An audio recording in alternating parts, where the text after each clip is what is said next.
Welcome back to Global War 1939. We're going to continue our Axis strategy videos onto our third nation with the Empire of Japan. Now, for their political situation, unlike the European Axis, they already start the game already at war with China and Communist China. Um, so right off the top, you know who you're going to be fighting. Now, also on this side of the map in the Pacific, we also have FEC, Australia, the United States, and part of Russia. So at some point, as the game progresses, you'll be engaging with those other nations, especially the allies of FEC, Australia, and the Americans. Russia, I've seen games where Russia and Japan never fight each other, and I've seen other games where they go head to head pretty heavily. So it all depends on what your objectives are, what you want to accomplish for any given turn or through the duration of the game. Um, so right now I have the map set up for the most current setup charts of Ultra 8.1. The noticeable differences between the previous version and this one, there are two significant ones. There are a few others, but the two of note that you really want to be paying attention to is in the C-Zone 95. Right now we have an extra cruiser, which is great because that's further out in the ocean, further away from your territories. Gives you a little bit of extra punch. Gives you a little more freedom to engage the allies. So I definitely like that change right there. We also got an extra Special Naval Landing Force transport plane on the Carolina Islands. So gives us a few more options to start the opening round of the game, which is fantastic. The next notable change or update would be in Korea. Previously, we only had 2 infantry. Now we have 2 cavalry, a mech, and an infantry. So that's a huge update, especially early on when we don't really have a lot of soldiers in mainland China. We still got a lot of veterans, but the problem with the veterans, they're a great unit. However, once they're killed or destroyed, you can't replace them. So you want to protect them. You want to be very careful or aware of their surroundings.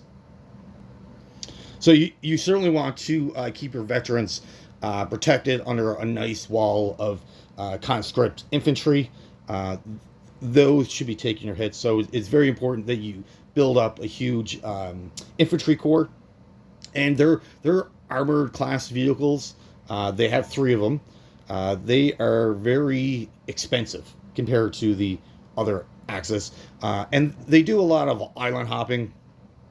Yes, it's always great to have a few tanks on the board, especially on the mainland China, especially when you want to punch through a huge wall of Chinese infantry.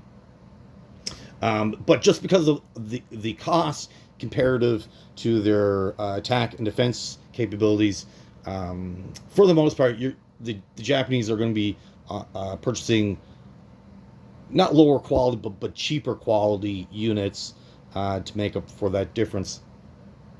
Now, for their purchase options for round 1, it's variable compared to the Germans, where my opening purchase is the same no matter what game I'm playing, no matter the player base. I always make the same purchase. Unlike the Japanese, it is variable. Depends on what you want to do. You actually have a huge choice as the Japanese. They have an ability. It's called a sneak attack, and if you utilize correctly, is very powerful, very devastating to your enemies, and you can inflict a lot of damage, take a lot of territory if used correctly. It also, another benefit, gives you instantly $35 to spend, which is massive, considering that your opening income in the bank when the game starts, you start with 30. So if you can collect another 35, you're more than doubling your purchase capabilities uh, right away after round one. So let's take a look at a couple of options that we have. And I got a few examples here. So the top example, or the top amount, this is what I'm buying every game. $30. I'm going to buy 2 minor facilities and then 2 SNLEF infantry. We're limited to only buying 2 of those a turn. And after purchasing these, we've got $6 left. So instead of buying 2 regular infantry, we're going to buy these 2. They act like normal infantry, but on landings, on islands, or on beachheads, they do get a few bonuses. So definitely well worth having a bunch of these on the map, or as many as you can. The bottom portion, this is if you do your sneak attack or not. Now, so if you do use that ability on your opening round, great, perfect. This would be my suggestion when it comes to your purchases. So basically, I would definitely get yourself another battleship. You only start the game with 2. Later on in the game, you're going to be in a race for capital ships with the Americans. So basically, anytime the Americans place a capital ship, either a battleship or a carrier, you're going to do the same. But you go first, so they should be reacting to you. So every turn, as long as you can afford it, as long as your economy is set up correctly, you should be laying down every round, every turn. Once you get into the naval race, a battleship, a carrier, or 2 cruisers, some variation of those 3, every single round. And then, of course, you certainly want enough supplement vessels like destroyer subs to absorb your casualties. But opening round, I would get a battleship. I would get another transport. You start with 6 transports. Yes, you start with 6 transports. Getting the 7th just adds to your mobility. There are a lot of islands in the Pacific that you do need to capture pretty quickly. So having another transport allows you a little more flexibility on moving around the map. Basically, once you purchase this, you'll have about $10 left. So there's different things you can do with it. I would probably opt for an artillery and 2 infantry. Like I said, you want a lot of infantry on the map to protect your veterans, to protect your heavier class units, especially if you're starting to buy armor. Their medium armor cost $8, I believe. Very expensive. So you don't want to be engaging in a battle of 5 armor and get nothing to protect them. If you're going to invest in a purchase that high compared to what you get for your money, you want some protection. So that's where having a lot of infantry comes into play. Now, you can certainly swap this around. Few different options. You can keep the 2 infantry, remove the artillery, and get yourself an airborne. You do have 2 air transports, so getting an airborne would make those air transports even more valuable, especially in the attacking phase. If you don't have any airborne on the map, then your air transports are only good to you in your non-combat move. And the Japanese do have a purchase limit of 2, I believe, of airborne units. Or you can get yourself a 3rd infantry and save $1. So that's if you don't want that artillery. You can also swap out both our infantry for heavy artillery. So this would probably be a good idea as well. Get yourself a heavy artillery. Slightly more expensive than the normal artillery. However, you get extra dice. Gets a little more bang for your buck. But then just because the cost factor is a little higher, you won't be able to have as many units. But I'll leave those options for you to discover. I would probably opt for this, especially in the beginning of the game. But like I said, you can swap them out for any variation of that. I would, in this situation, on your opening round, I would stay away from units that can move 2 spaces. just because when you place these units, your only production facility is in Japan. So your ability to move two spaces is kind of negated when you're trying to move them off your home island. This is why this purchase, in my opinion, is extremely important. You need facilities.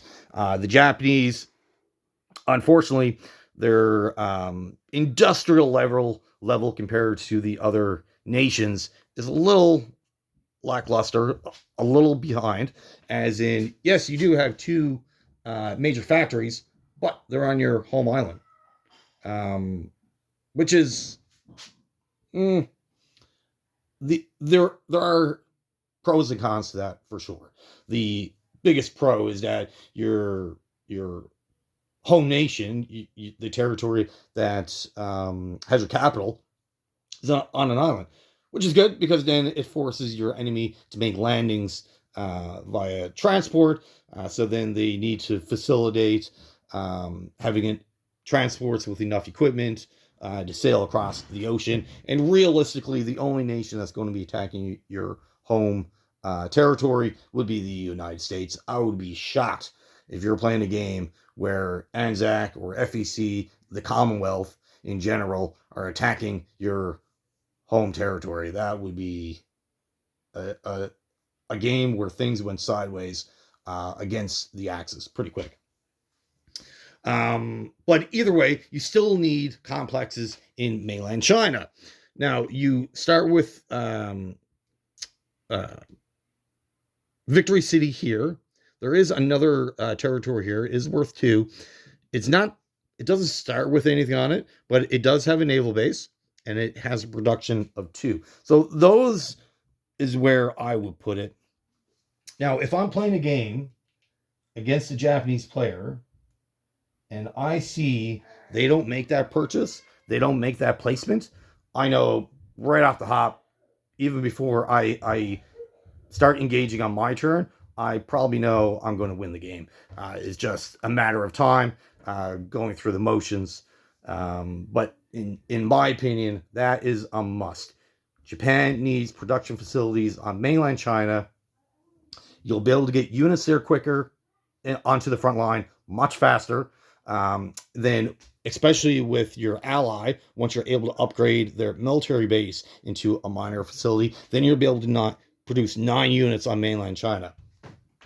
If you don't make that purchase, then everything you buy has to go onto your home island of Japan. That needs to be transported over. So right off the hop, you're going to be a turn behind on everything. Everything you do, everything you buy, every maneuver that you make, you're going to be a turn behind of where you should be on the map. The territory you own, the holdings, your defensive positions, your ability to wage war and attack, you're always going to be a turn behind. These are vital. I can't stress it enough how vital those 2 complexes are. So that, and then of course your last 2 acquisitions would have to go on the mainland because you got nowhere else to put them after your first round. Okay, so now for their sneak attack, if you want that extra money, get some extra units on the map. There are pros and cons to pulling the trigger on that right away or saving it. Now, in my strategy, I'm gonna do a J1. Every game, no matter what, I'm doing a J1. I need to, as Japan, you need to get as much territory, as much money, as fast as possible. Once you're fully engaged into the war, once you have your enemies kind of tied down, you'll, like the first 3 turns, you're going to be heavily invested into your army. So infantry, artillery, tanks, whatever. And then at some point, once you see the Americans getting close to entering the war, either by being attacked or them entering on their own accord, you are going to quickly transition into a naval warfare. Now, A naval warfare in this game is very expensive, extremely expensive. So you need a lot of money, especially like if you're getting into one or two small naval battles, like down here, I would consider this a small naval battle. 5 ships versus whatever you bring. There's only 2 ships here. And then the rest of the FEC, you got a couple ships in Sea Zone 66 and 68. Depending on what the British do, they may or may not be there. Those would be small battles. But the massive big battles, this is where you're going to want a lot of vessels. And if you lose, or even if you win, and you lose a good chunk of your navy, you need to be able to rapidly rebuild that navy as fast as you can, as if you never engage that battle, and before your enemy is. Because remember, the Americans, that's going to be your biggest threat. The Americans, out of all the nations on the map, if there's anyone to fear, it would be the USA. And their ability to build up an army rather quickly, because their income is over $100 once you factor in bonuses. So you need to be able to match that. At minimum, you need to be able to match their production. Now, if you're lucky, they're going to have their focus maybe on both theaters of the Atlantic and the Pacific. If that's the case, if the Americans decide to split their income between both theaters, that is a huge win for you. Don't interrupt them. Don't say anything. Let them do it. You want the United States to spend as much money in the Atlantic. You can even nudge them and encourage them. Keep pointing out, hey, Germany's getting pretty strong. You might want to put some ships in the Atlantic. You might want to put some infantry on the East Coast. Do whatever you can to prevent or sway the attention away from the Pacific.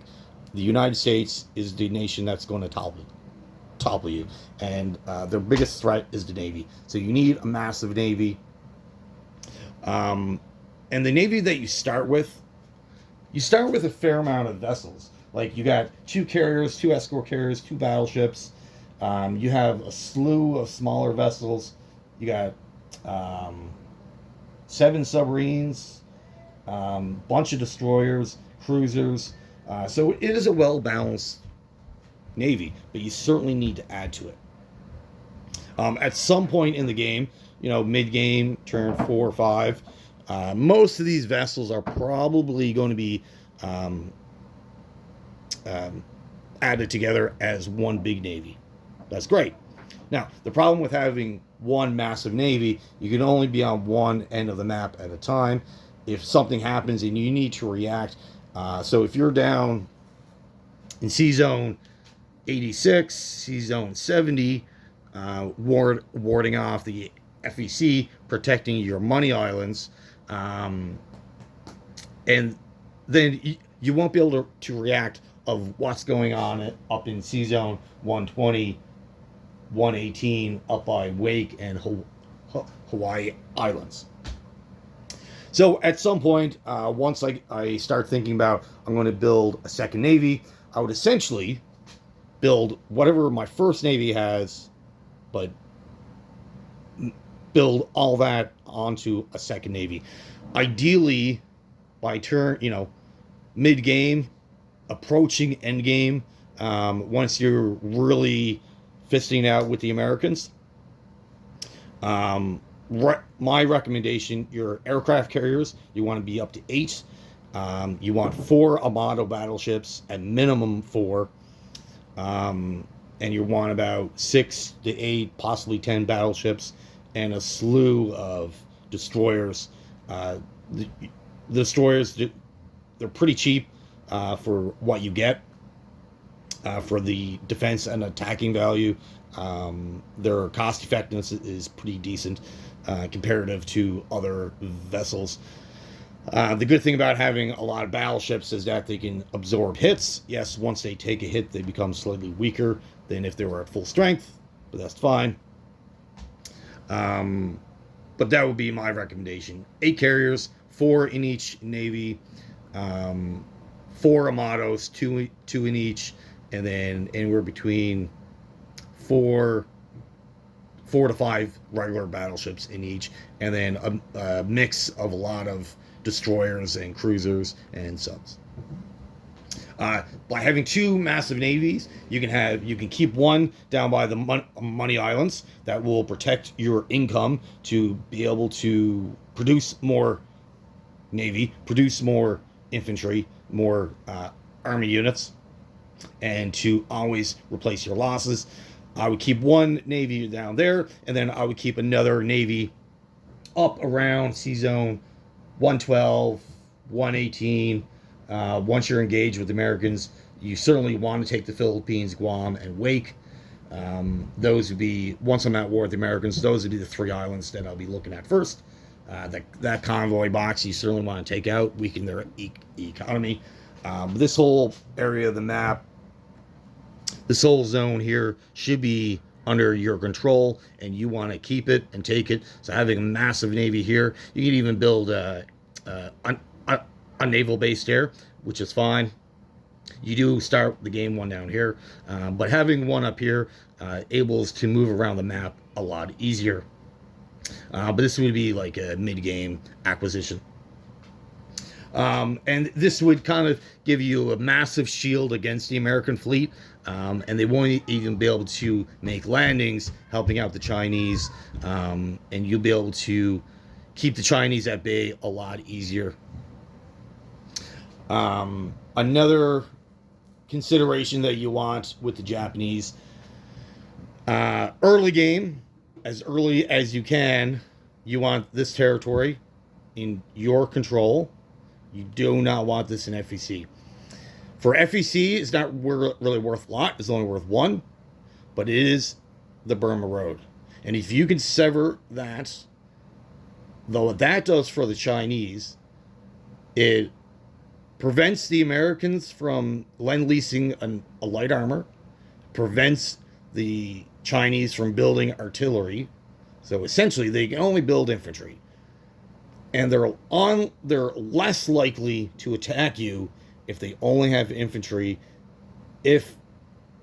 But if they're backed up by, say, 3 medium armor, 4, 5, 6 artillery, they'll be more likely to attack you because they would have a little more offensive punch.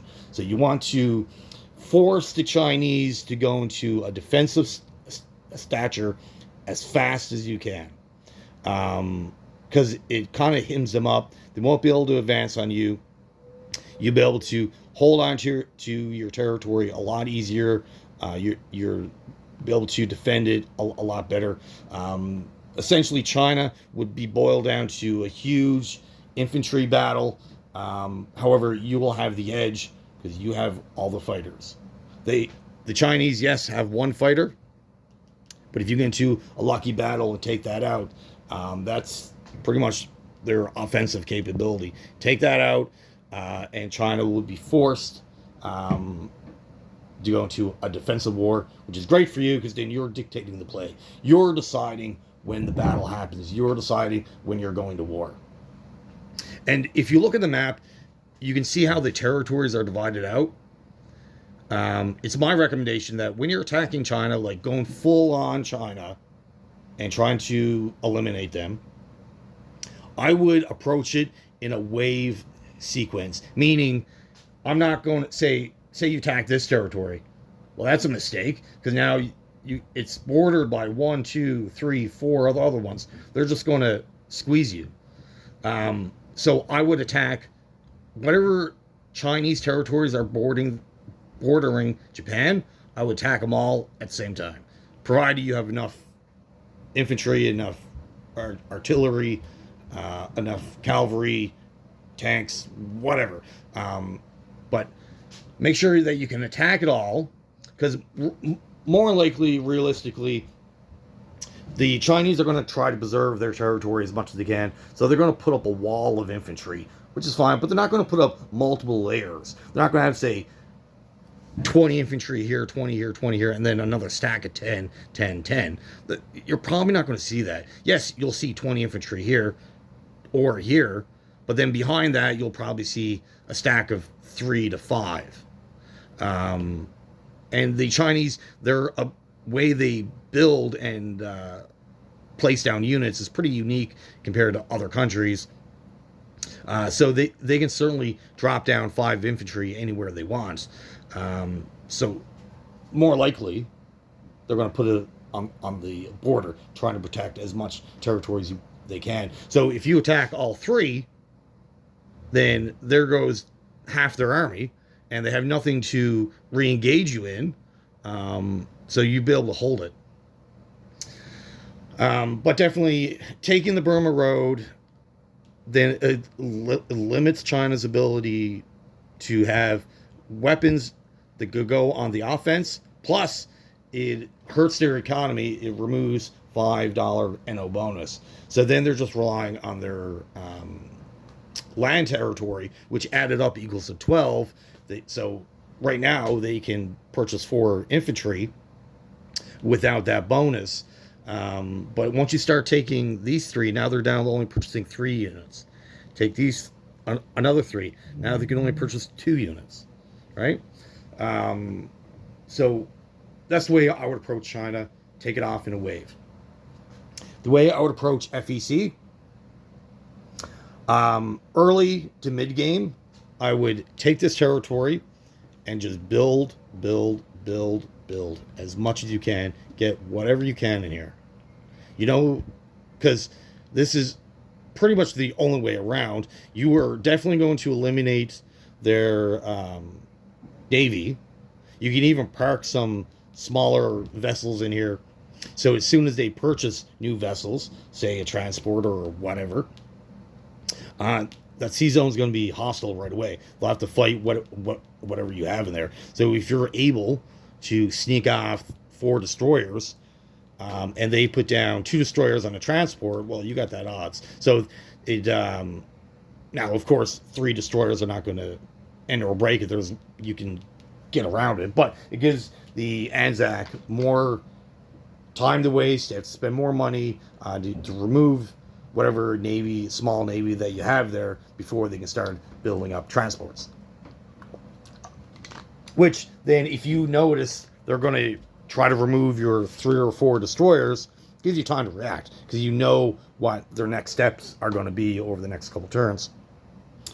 So you'd be able to react to it, reinforce it, do whatever.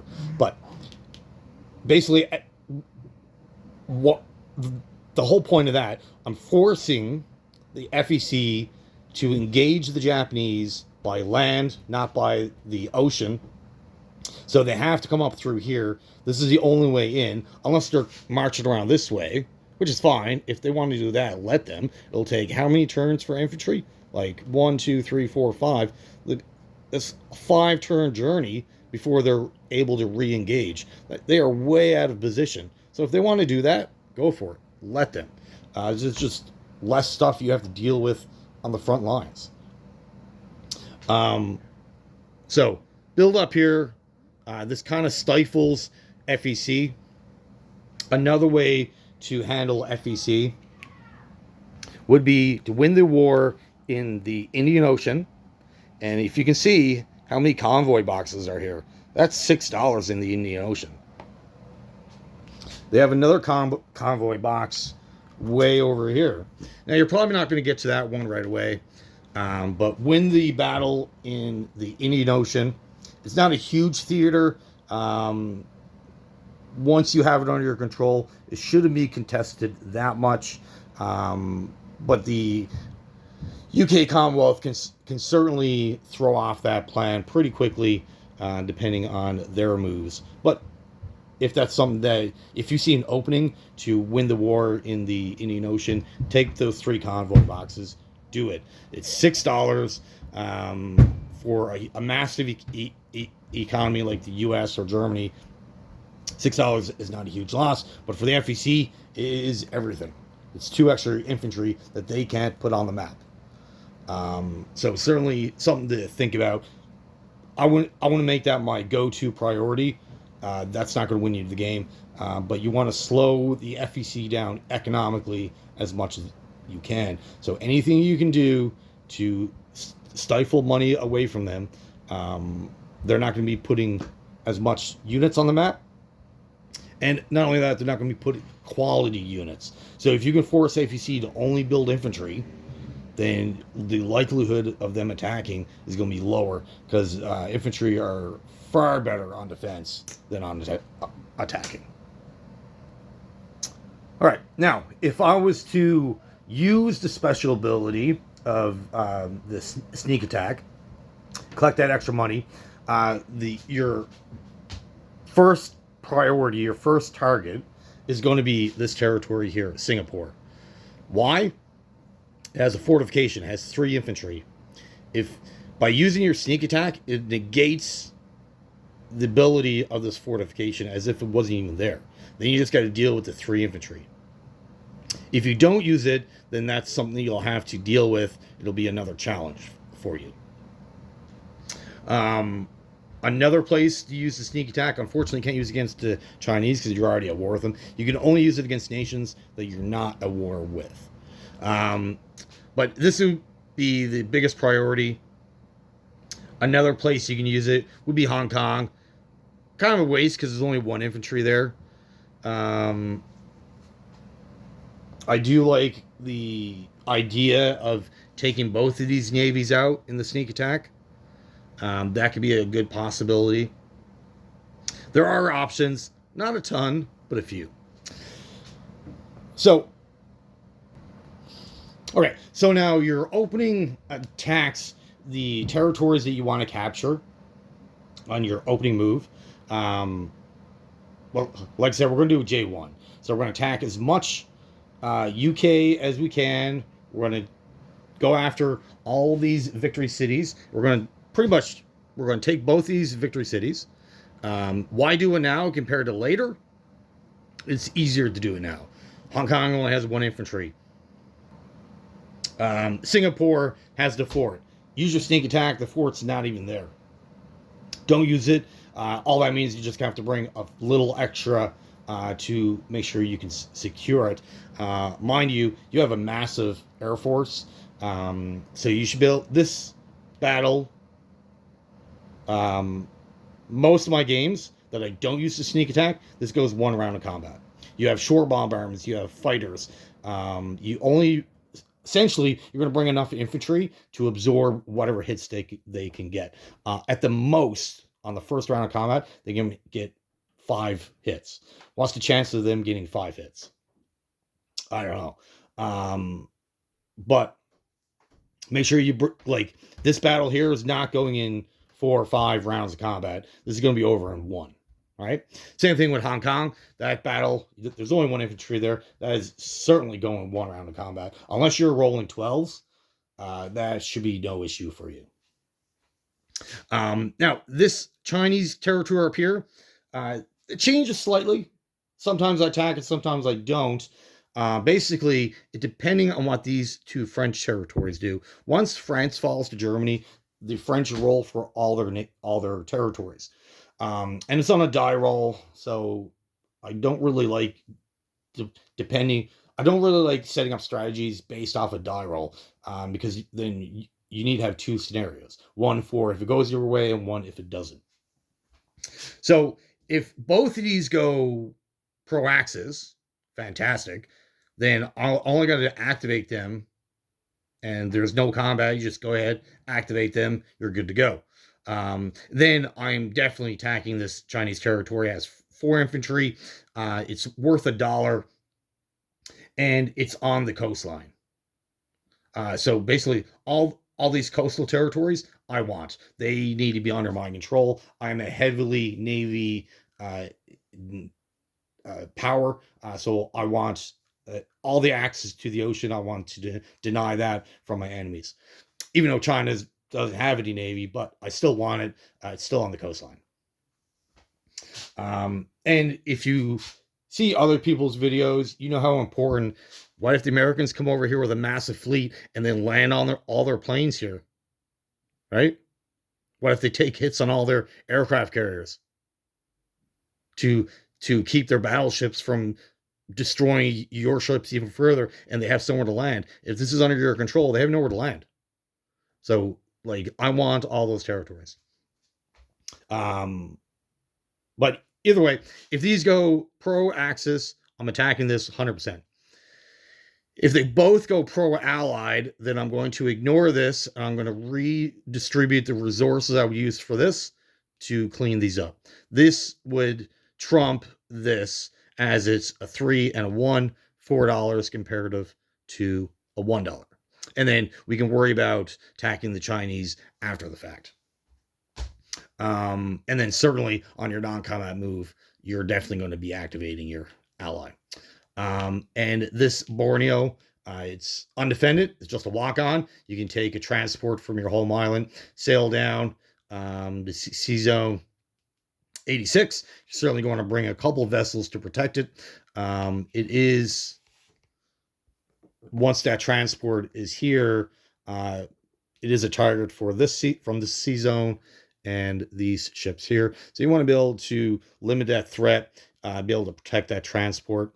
Because it is an island nation, you do want a good number of transports. So this is an easy $5. You need this. It's worth $2. It's also worth a victory city, and it helps out your ally. Basically, you only want the only enemy your ally should be facing is FEC. You need to be taking care of the Chinese to protect your ally as much as you can. Like I said, if these go pro-allied, I'm attacking both. If they go pro-Axis, I'm activating both. If they go 1 or 1, say pro-Axis, pro-allied, attack that one, and then I'll still attack this one. The only time I won't attack this, after thinking about it for a little bit, is if both of these go pro-allied. But if either way, if they go pro-allied, you're gonna have to redistribute your forces slightly to compensate for that, because you're not going in there with 1 infantry, right? Like, that's, you need to go in with enough to end all these battles. Should go 1 round of combat. If you're getting into 2 and 3, you're not bringing enough forces. All right, so let's take a look on an example, once everything is moved around, of what the state of the map should be at your end of your turn. All right, so after the first round, you should expect the map to look roughly something like this. This is not exact. I didn't actually roll out any of the battles. I just did estimated wins and losses of what you should expect to see the map, or the state of the map. These would be, yes. You can probably expect a couple losses here. So now let's just give it a quick analyze. Make sure that we're achieving everything that we did. For this example, we're assuming these went both pro-Axis, so we just quickly activate those, no real problems. And then this is when I would make this battle. Now, if these were pro-allied, I wouldn't do this, and I would redeploy to get more soldiers in here to guarantee those wins. Certainly activating your ally. Like I said, taking out this territory.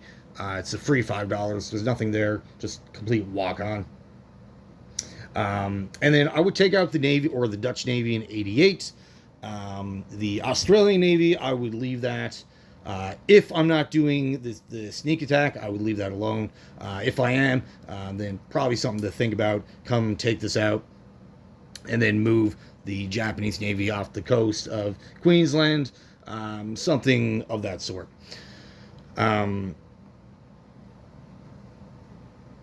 then, but the biggest objectives is this island, Singapore, Hong Kong. Activate your ally, take these 2 French territories, and then maybe not this Chinese territory. The rest of the forces are just maneuvering, repositioning, trying to get as much units or infantry to the front line as possible. We're going to empty out Japan this early in the game, there's no threat of being attacked by anyone. The the British Navy that starts here, you're certainly going to kill that. The Americans you're not at war with. Australia's Navy is too far away. FEC is too far away. The only one that actually can do anything really is this Canadian Navy up here in Sea Zone 137. But you'll be able to see that coming. And you'll have time to react to that. More likely, this will probably head to the Atlantic, where it has more. It'll be more useful for the Allies in the Atlantic than in this part of the map. But you never know what your enemies are going to do, so you need to be prepared for all situations. Yeah, so like I said, this is the state. Most of your Navy is going to be down where the Money Islands is. This is a great transition on your turn 2, 3, and beyond. This is where you take Sumatra, Java, Dutch, East Indies, Klebs, and even New Guinea. You want all these territories because $4, like these are all worth a lot. Plus, it's connected to an NO bonus for you. Once you have the Philippines and Guam, it's extra money for you.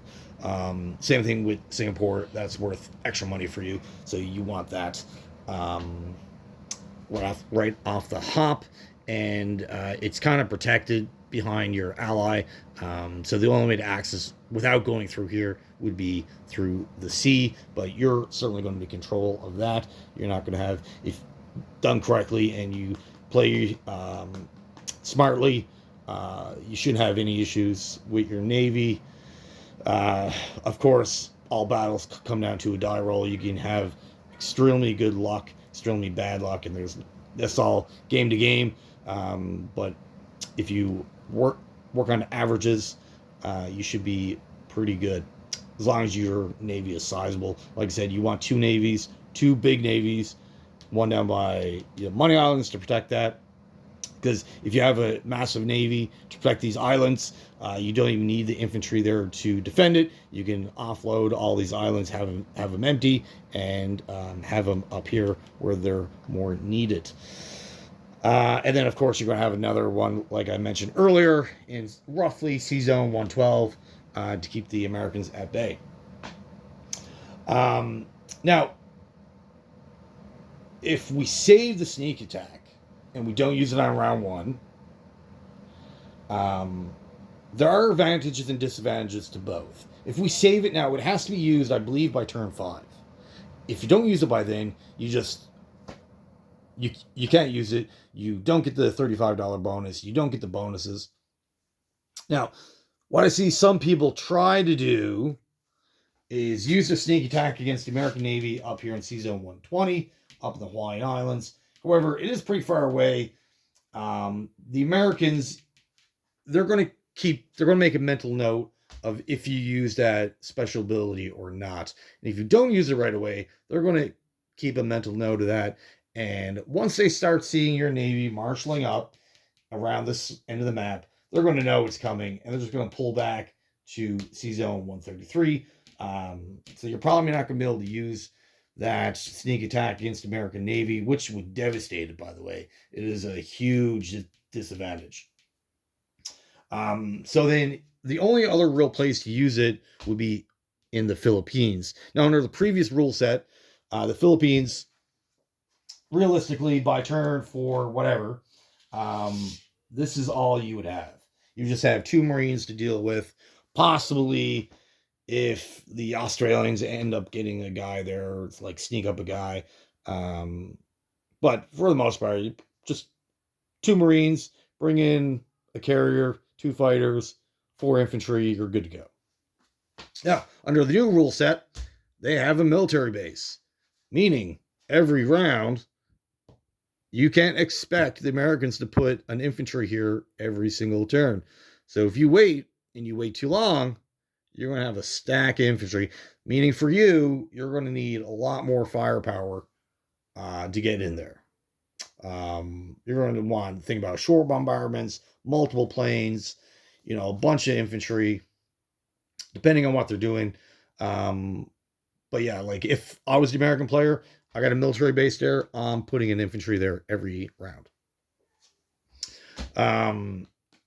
So that's where the sneak attack becomes more valuable against the Americans, because previously you're able to do 3 attacks, and under the previous setup, if you save your sneak attack, you can only use against enemies that you're not at war with, leaving only the Americans, because you're under a J1, you fight everyone right away. Then you can only use it against them, and you're the only target, your only realistic target is going to be the Philippines. Any kind of smart player would see a naval engagement coming and move out of the way. Unless the American player is like asleep at the wheel, but that's probably not going to happen. Like, don't rely on that. Yeah, so definitely something to think about. So the one of the biggest takeaways is that the sneak ability, use it right away. There are clear advantages from using it right away. There's also disadvantages, meaning you won't be able to use it against the Philippines as the game progresses. Also, Philippines is a victory city. So out of all the victory cities that the Axis need to accumulate to win the game, the Italians are responsible for 2, Rome and Cairo. The Germans are responsible for Berlin, Paris, Warsaw, Leningrad, Moscow, and Stalingrad. So that's 6. That's 8 that the European Axis are responsible for. You are responsible for the rest. You must make up the difference. The problem with the Japanese, all these victory cities are on coastline. That's why their navy is so important. Not only they're an island nation, all their victory cities are easily accessible by navy. They're Americans, the FEC, the British, they all have a sizable navy. You need to be able to take care of that. That's why getting your economy straightened away, getting to the point where I believe coming here, making this a stalemate, so FEC and taking out those convoy boxes, making them so poor that they can't fight you. Coming up into China, you want to go at least, at minimum, to here. You want these 6 territories under your control. You want to stifle out the communist Chinese. That's worth $3. You don't want to be messing around with them up on the northern part of China. Basically, the northern part of China, in an ideal world, that should be vacant. All your soldiers should be on the front line. Now, the huge problem that the Japanese have, now this is probably the linchpin in most of my games. The Russians really don't engage the Japanese a lot. And if you ever watch games that other people make where the Russians engage the Japanese has a huge problem. They get overwhelmed. They can't fight everyone. So the Russians are your kryptonite to a degree. If they get engaged into China, you're going to eventually lose. There's just too much going on. So that's why you're relying on your German player to hit Russia so hard, so fast, that the Russians are going to be more concerned about Moscow, Stalingrad, that they probably not thinking about the Japanese. That's what you want. So you really need Germany to kick it up, take out Berlin or take out Moscow as fast as you can. So ideally, you want Moscow to be fallen by turn 6, turn 7, somewhere around that mark. Russia should be essentially out of the game, meaning their capital is here, and they'd be so afraid to lose it that they're not going to send soldiers this way. They want to protect this, and all the starting units that come here, they want to be moving that out west to protect the capital against the oncoming European Axis. That's your hopes. All right. So if there's any kind of now, if the Russians don't engage you at all, fantastic, great. It just makes your life a lot easier. You could certainly, on your own, take care of China, FEC, Anzac, Communist China. You can easily handle those nations on your own, even with their being super coordinated against you, you should have no issues. The biggest problem is once the Americans get involved. If they go Pacific first, you're gonna have a lot of problems. That's why getting your economy built up is so important. That's your number one goal. That's your task. Get all the money islands. Get deep into China as possible. Cut off that Burma road and start building navy. And that'll be the easiest way to protect those victory cities. All right.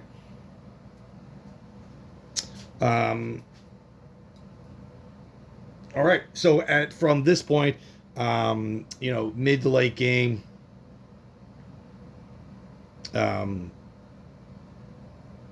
you're pretty much just running out the clock. Once you have your victory cities, you could say you have everything and you got nothing else to do. Say Calcutta is gone, China's completely wiped out, Communist China's completely gone. You got nothing else to do. Take a poke at Sydney. It is a victory city, but usually I just assume Sydney and San Francisco are off the map. If you got nothing else left to do later on in the game, say you have your victory cities in this area of the map firmly under control, you have no issues, no worries, then think about going into Hawaii, take out that city. That would be kind of a bonus, just to secure the victory in the game. All right. Well, thank you for watching. And any questions, certainly put them in the comments. And have yourself a great day.